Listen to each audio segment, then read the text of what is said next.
안녕하세요. 가장 유익한 방송 박주간 TV의 박주간 박사입니다. 여러분 반갑습니다. 네, 여러분 사랑합니다. 네, 오늘 주제와 관련된 질문 두 가지부터 드리겠습니다. 첫 번째 질문, IMF 글로벌 금융위기보다 더 큰 일자리 대란이 오는 이유 무엇인가? 두 번째 질문입니다. 일자리 대란에 당신은 예외가 될 수 없는 이유 무엇인가? 자, 이 두 가지 질문에 대한 주제, IMF 글로벌 금융위기보다 더 큰 일자리 대란이 오는 6가지 이유와 여러분이 예외가 될 수 없는 5가지 이유, 이런 주제 가지고 오늘 대화 나누도록 하겠습니다. 자, 첫 번째 질문. IMF 글로벌 금융 위기보다 더 큰 일자리 대란이 오는 이유 6가지가 있습니다. 자, 왜 IMF보다 지금 상황이 글로벌 금융 위기보다 더 큰 일자리 대란이 오는가? 자, 그 이유 말씀을 드리겠습니다. 자, 첫 번째는 1997년에 발생했던 IMF는 우리나라에 국한되었지만 지금은 미국, 일본 등 선진국의 경제 위기도 병행하고 있다라고 하는 그런 점입니다. 자, 미국도 그렇고 일본도 그렇고 정말 대량 살포라고 표현하는데 재정 투자를 통해서 거의 제로 금리의 어떤 수준을 유지하면서 돈을 풀고 있다라고 하는 그런 얘기입니다. 우리가 정상적인 방법에 의해서 경제가 활성화된 게 아니고 정말 많은 재정 투자를 함으로 인해서 결국 자기 나라의 어떤 화폐의 가치를 떨어뜨려서 국제 무역 경쟁력을 높이자라고 하는 게 미국이 쓰고 일본이 쓰고 있는 하나의 국가 대표적인 정책입니다. 어떻게 보면 비정상적인 그런 정책을 쓰고 있는 겁니다. 자, 이런 IMF는 정말 우리나라에 국한된 그런 어떤 사태였다라고 하면 지금 이런 경제 위기 상황은 미국을 비롯해서 일본을 비롯해서 정말 그 환율 전쟁을 일으키는 근본적인 원인을 제공하는 재정 투자, 많은 어떤 돈을 풀어서 경제를 유지하고 있다라고 하는 그런 것이 첫 번째 이유입니다.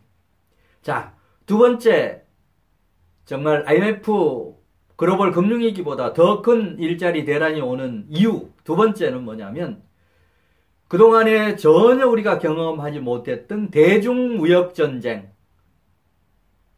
그 다음에 한일 간의 경제, 그리고 국민 감정 전쟁,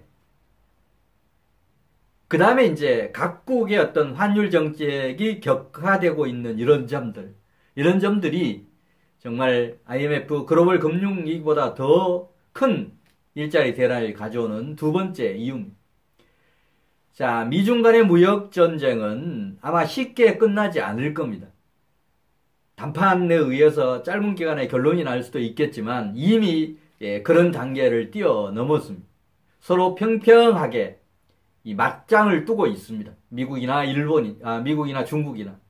또 한일 간의 이런 문제도 백색 국가에 일본에서 백색 국가 제외하니까 우리도 백색 국가 제외했고 또 우리나라가 백색 국가 제외하기 전에 이미 지소미아 파기를 선언을 했습니다.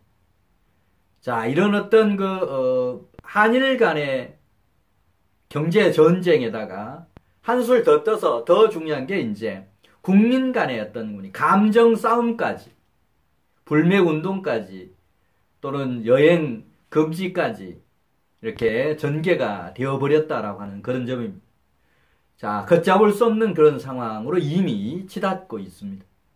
그 다음에 각국이 자국 보호라고 하는 그런 차원에서 정말 이 환율 전쟁, 화폐 발행을 통해서 환율을 떨어뜨려서 국제 무역 경쟁력을 높이는 이런 방법을 쓰고 있습니다.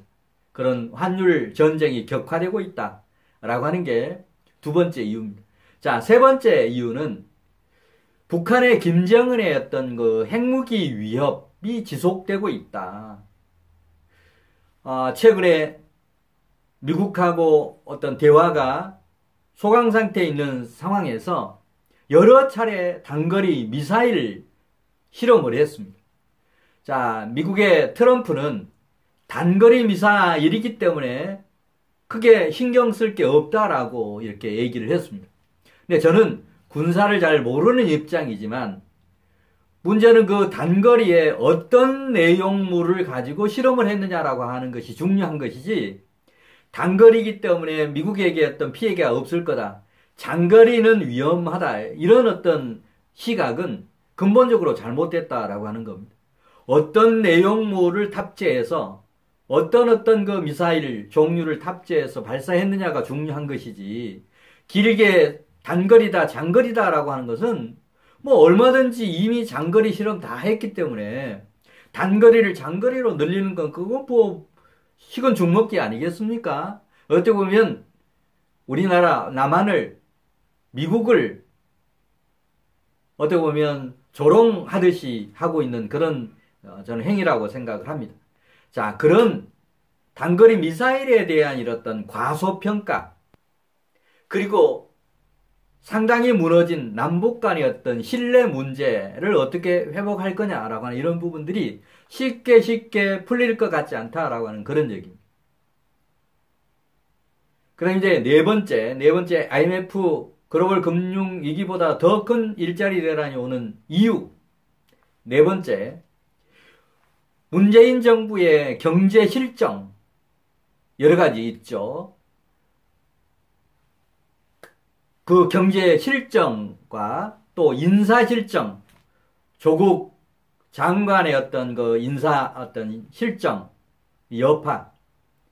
그러니까 이런 여파가 얼마나 이 파괴력을 가질지, 그 강도와 지속성, 얼마나 지속될지 누구도 예측하지 못하는 예측 불허의 상황이 전개되고 있다.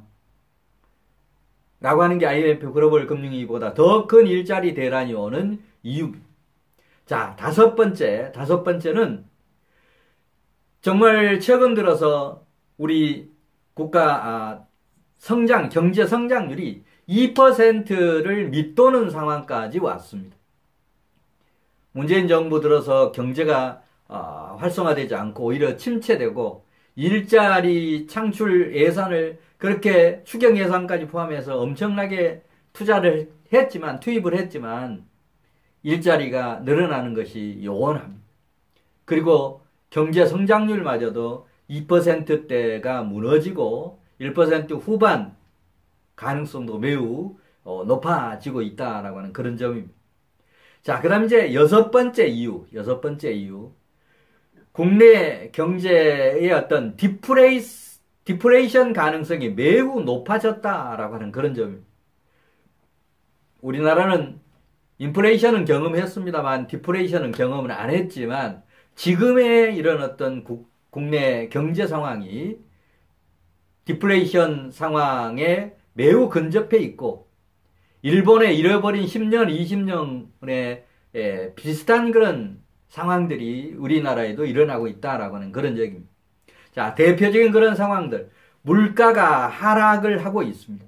물가가 하락하면 소비자에게는 좋은 것, 일시적으로 좋게 느껴지지만 그 물가 하락이 결국 내수 침체로 이어지고, 그 내수 침체는 기업의 수익 악화로 이어지고, 그러다 보니까 기업은 투자나 고용 감소로 대응하게 되고, 자, 그런 부분이 다시 가계의 소득 감소, 그 다음에 일자리 퇴출, 그 다음에 이제 이어서 또 기업의 이 수요 위축, 이런 악순환이 벌어지는 거, 이게 디플레이션의 큰 흐름이라고 보시면 좋습니다. 이런 디플레이션 가능성이 매우 높다라고 하는 그런 이유 때문에 IMF 글로벌 경제 위기보다 더 큰 일자리 대란이 오리라고 저는 예측을 합니다. 이런 6가지 이유. 자, 그 다음에 이제, 그러면 이런 일자리 대란이 일어나면 대부분이 뭐, 나에게는 관계없는 일이겠지. 나는 나이가 젊었으니까 괜찮겠지. 나는 회사에서 인정받고 있으니까 괜찮겠지라고 하는 이런 아리한 대응을 하면 정말 피눈물 나는 그런 후회를 하게 될 거다라고 하는 그런 얘기입니다. IMF 때 정말 명예퇴직, 구조조정으로 해서 많은 생산직뿐만이 아니고 사무직, 화이트 칼라들도 많이 어떻게 보면 퇴출이 되었습니다. 그분들의 경험, 그분들의 어떤 피나는 경험을 오늘 여러분에게 전달 드리려고 하는 겁니다. 자, 그런 일자리 대란이 여러분에게는 예외가 될 수 없는 이유 5가지가 있습니다. 여러분에게 예외가 될 수 없다라고 하는 그런 얘기입니다. 첫 번째는 대기업들이 이미 장기 투자보다는 현금 비축 등과 같이 이제 장기 불황 대비에 이미 들어갔다라고 하는 그런 얘기입니다. 경기가 어려워지면 어떻게 보면 부도가 날 수도 있지 않습니까? 부도를 예방하기 위해서 이제 투자보다는 오히려 현금 비축에 이미 들어갔다라고 하는 그런 점이 여러분에게도 예외가 될 수 없는 이유 첫 번째입니다. 자, 두 번째. 최근에 대기업을 중심으로 해서 전자뿐만이 아니고 자동차, 항공, 중공업, 기계 이런 분야까지 대기업들이 이미 희망퇴직 내지는 무급휴가를 실시하고 있다라고 하는 그런 얘기입니다. 대대적인 구조조정에 앞서서 명예퇴직, 무급휴가를 지금 실행하고 있다라고 하는 그런 점입니다. 그 다음 이제 세 번째가 이런 전자, 자동차, 항공, 중공업에 그치지 않고 우리나라의 전통적인 이런 어떤 서비스 기반이라고 볼 수 있는 IT 산업과 금융업까지 감원택풍이 확산되고 있다라고 하는 게 세 번째 이유입니다. 자, 그 다음 이제 네 번째 부분입니다.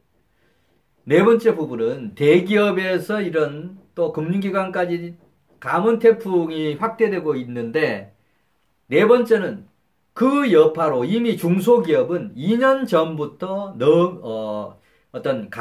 일감이 이미 끊겼습니다. 대부분 중소기업은 대기업의 1차 밴드, 2차 밴드, 3차 밴드 이런 부분 아닙니까? 대기업에 납품함으로 인해서 기업이 생존하는 그런 게 중소기업인데 이런 중소기업의 일감이 이미 2년 넘게 끊겼고 또 채용을 포기한 지 오래입니다. 그리고 지금 현상은 중소기업이 투자를 하고 이런 개념이 아니고 정말 죽느냐 사느냐라고 하는 생존에 봉착되어 있다라고 하는 얘기입니다. 이런 생존과 관련되는데 가장 어떤 고정비 성격이 높은 인건비, 사람을 늘림으로 인해서 인건비 부담을 질 이유가 없다라고 하는 얘기입니다. 그런 이유 때문에 중소기업의 일자리가 어떻게 보면 계속 줄어들고 있다라고 하는 얘기입니다. 어떻든 청년들은 대기업을 지향하지만 중장년들의 대부분의 일자리는 중소기업에서 일어나고 있습니다. 왜? 우리나라 기업의 구조가 대기업보다는 중소기업이 98%를 차지하고 있기 때문에 중소기업의 일자리가 줄어들면 중장년들, 시니어들의 일자리가 계속 줄어들 수밖에 없다라고 하는 그런 얘기고 또 대기업에서 퇴직하신 분들이 주로 중소기업으로 가는데 그 일자리 재취업도 좋고 어떤 일자리 재창출의 창구마저도 차단이 되었다라고 하는 그런 이유입니다. 자, 그 다음에 이제 다섯 번째가 미중 무역 전쟁, 그 다음에 한일 간의 이런 경제 갈등, 문재인 정부의 어떤 경제 어떤 실정, 이런 파고가 언제 끝날 줄 모르고 끝이 예상되지 않는다라고 하는 그런 점이 앞으로 정말 일자리 대란이 IMF 때보다 글로벌 금융위기 때보다 훨씬 더 커질 거다라고 하는 예상을 할 수 있는 이유입니다. 네, 오늘은 IMF 글로벌 금융 위기보다 더 큰 일자리 대란이 오는 6가지 이유와 여러분도 예외가 될 수 없는 5가지 이유에 대해서 소개를 드렸습니다. 다음 시간에는 그러면 이런 상황에서 여러분은 어떤 대책을 세워서 준비할 거냐? 이런 IMF 글로벌 금융위기보다 더 큰 일자리 대란에 여러분은 어떻게 대응할 거냐라고 하는 대응 방안 중심으로 소개를 드리도록 하겠습니다. 네, 다음 시간에 뵙겠습니다.